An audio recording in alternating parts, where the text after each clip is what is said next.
Beralih ke informasi kriminal, gelapkan dana perusahaan untuk liburan ke luar negeri. Seorang pria diringkus unit reskrim Polsek Denpasar Barat. Modus pelaku dengan tidak menyetorkan dana penjualan beberapa hari ke rekening perusahaan hingga ratusan juta rupiah.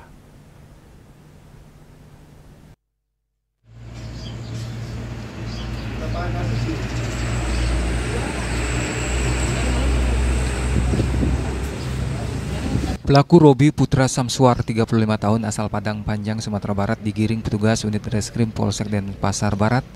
Robi nekat menggelapkan dana perusahaan yang merupakan hasil penjualan dari tanggal 16 Agustus 2025 hingga 3 September 2025 mencapai 661 juta rupiah.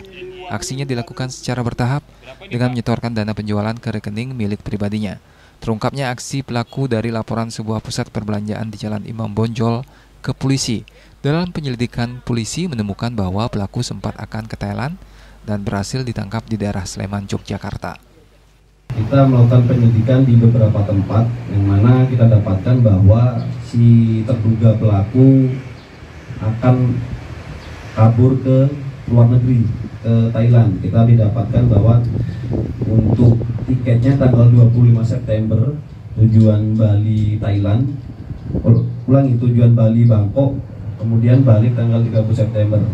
Ya, pelaku melakukan aksinya tersebut sendiri. Pelaku bertugas sebagai manajer supervisor. Jadi perbuatan pelaku yaitu tidak menyetorkan hasil penjualan ke pihak perusahaan. Polisi menyita uang tunai 300 juta rupiah, 3 koper dan HP sebagai barang bukti. Akibat perbuatannya, Robi Putra Samsuar dijerat pasal 374 KUHP tentang penggelapan dengan ancaman 5 tahun penjara.